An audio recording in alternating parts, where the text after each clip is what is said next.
Welcome to part 2. So we waited overnight for the prop to cool off. It's the next morning. I'm gonna take this prop out of the sand.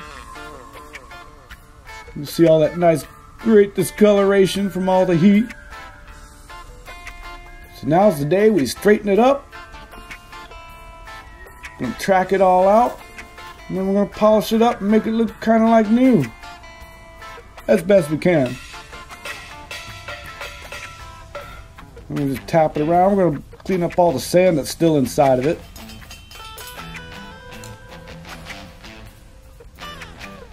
There we go. Yep, it's getting there. That was a good time to sit back and listen to the music for a minute. Oh wait, here we go. I got to put the hub back in. Now this is one of those pressing hubs. You can do these yourself. You don't actually need a special press. Come to find out. Now the hub that's in it kind of looked like a VS16, which those you do need a 30-ton press and special cones to get back in. But this is one of those newer fangled hubs that you can switch out. Like if you have a problem and you're out on the river and you spin that hub, you can take it off. If you got a spare on your boat, you can pull the prop, get back in your boat, knock that hub out with a hammer, put a new fresh one in with a hammer. Gonna check a couple blades on the pitches, and everything looks good there. We got the pitch we wanted. I think we went down from a 17 down to a 15. Oh, got a little warpage on the blade, so we're gonna hammer out the leading edge just a little bit. I think I got a little too aggressive with the hammer, and that usually tends to happen because you're on time constraint when that metal's that hot.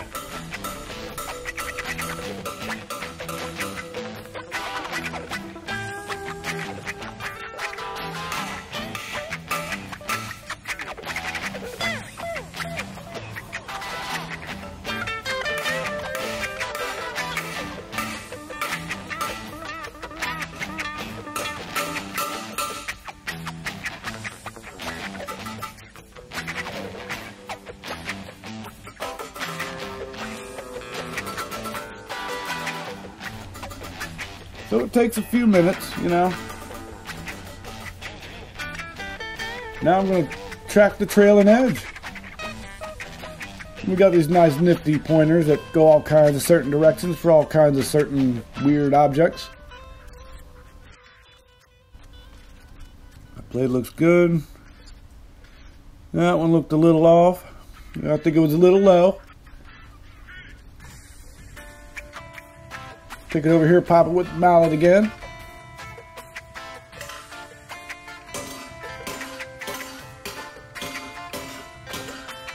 And we'll put it back on stand and check it.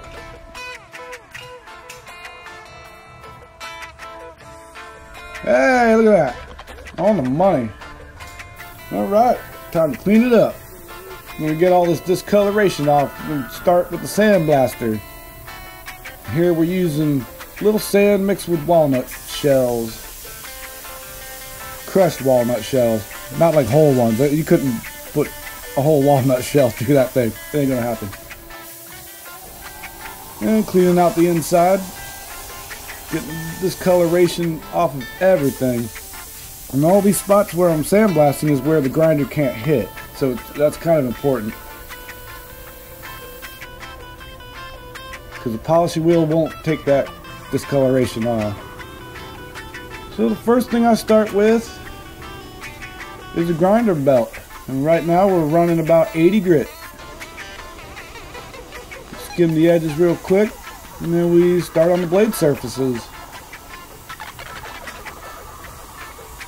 And then we do the 80 grit till we get it all done there, and then we step it down to a 120 grit. That's getting better. Now we're on our cloth polishing wheel. It's actually an emery wheel. I'll go with that. Now we're on our cloth emery wheel. That takes it down to about 1,000 grit. Alright, after that, it's time to adjust the cup. added pitch to it. Well, we took pitch out, and what tends to happen is it tends to warp the cup a little, so all I'm doing here is just straightening it out. And then we grind out any hammer marks that are in the cupping area.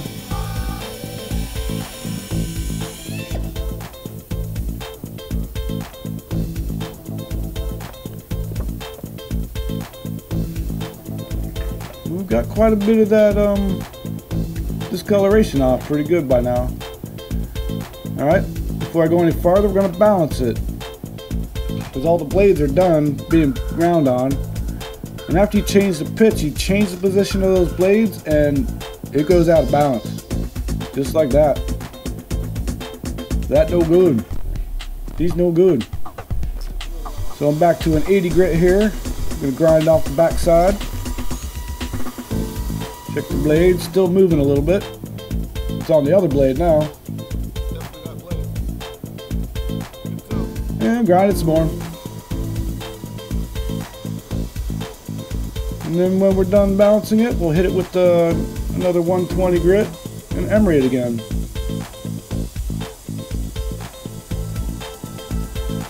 Just a spot where we're balancing. Hey, this looks like it's good to go. Checking all three blades. Stats are on. Alright, time to hit it with the emery wheel where I balanced it. Looking good. Now it's time to hit it with the polishing wheel. This is the final step. Yeah, it is. Put this one away. And our finish here is on this is it's called a gray pad wheel. This makes the price a little cheaper because we're not really doing a full-on polish like with the rouge and all that with the cloth wheel or terry cloth wheel. Most of our customers find this finish is quite satisfactory. It's not overly super polished, but polished enough that it's shiny and even.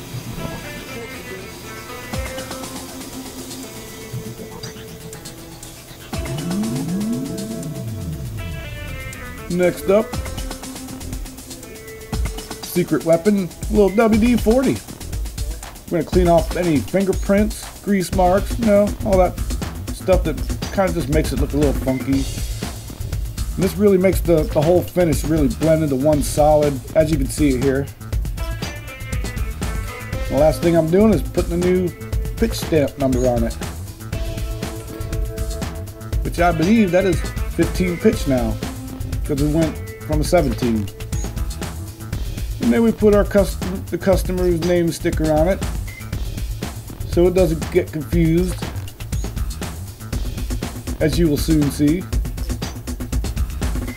It just makes it easier that way. As you can see, that big massive pile of props in the background, and that big shelf of the same exact looking props over there. Well, alright, that's the end of our video. I want to thank everybody for watching. Make sure you hit that like and subscribe button, or hit the unlike button. Hey, it's all good here. Alright, until next time. Later, y'all.